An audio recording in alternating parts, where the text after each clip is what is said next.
Greetings everyone, welcome to Chess Advance, and this game is from Champions Chess Tour 2025, and this game is one insane game. Like you would never believe what what can happen in a game when Magnus is playing. With the white pieces we have Hikaru Nakamura, and with the black pieces we have Magnus Carlsen. So Hikaru Nakamura starts with knight to f3. He goes for the ready opening, knight to f6, g3, and b6. And here we have bishop to g2, bishop to b7.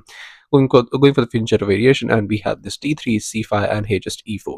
And here we have d6, castles, g6, and here just knight to g5.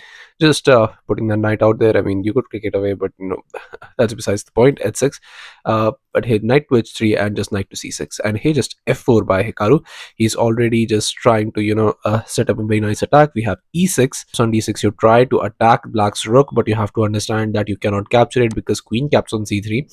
And now if you think that why can't I pick this up, because if you do, then comes queen caps on a1, and that comes with a check. Rook blocks, but now just bishop captures on f1. And here once once you capture that bishop, you get this bishop captures on g2 with a check, king captures, and here just c3.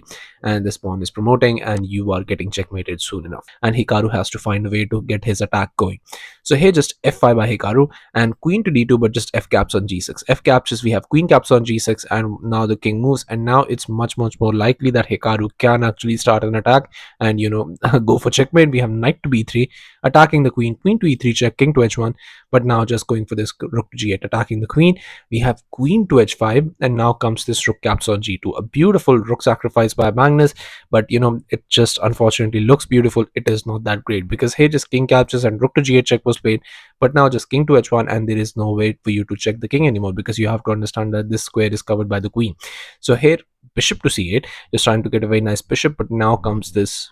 I'm going to ask you to pause the video and try and find out the only winning move for Hikaru in this position while I give you a couple of seconds.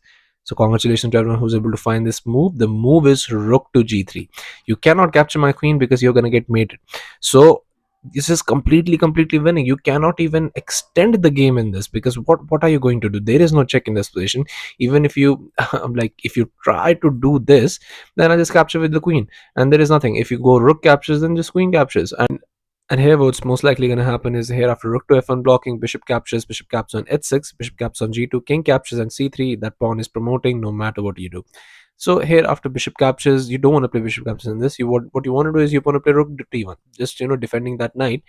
Queen to c2 attacking the rook, but now just queen to e1. And here after the rook joins in, you just play e5 and just protect that bishop. But also you have to understand that knight gets in the way, and that knight is going to attack the rook. But once the rook moves, you'll get this position where after rook a to c8, and everything, it's just looking very difficult, because here after knight to e4 attacking the rook, you have to understand that that knight might have some chances of giving checks, but other than that it doesn't have that much in this position.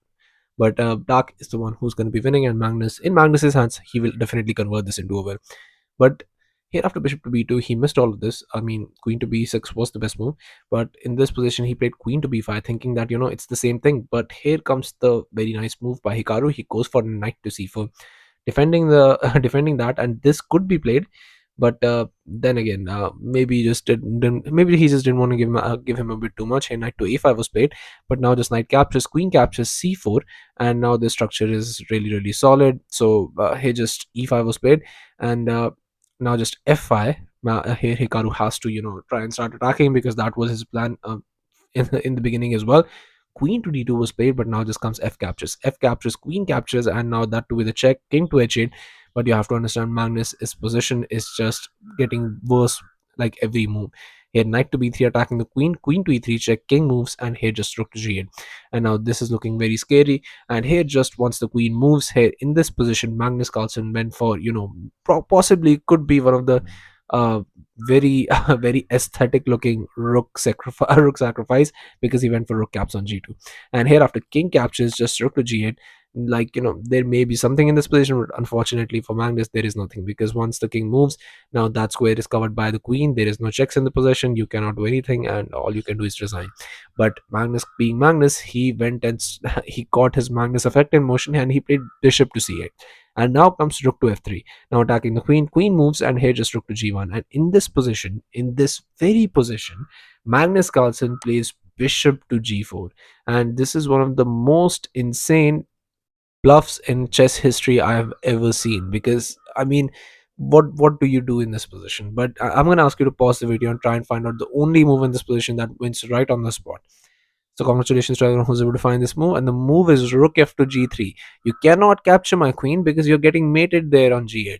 So when this happened, this is what Hikaru should have been played. But here after bishop to g4, he thought he's losing his queen and his rook. And in this position, Hikaru Nakamura resigned the game.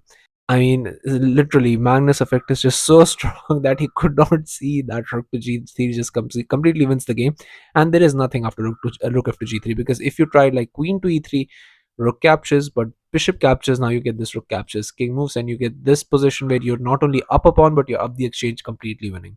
But here, unfortunately for Hikaru, after bishop g4, he resigned the game and he could not see rook g3. And after that, when he would have analyzed the game at home, that would have definitely stung. But yeah, so yeah, thank you all for watching. I'll be coming back with games like these, so stay tuned to the channel, subscribe to the channel, and I'll be seeing you guys very very soon.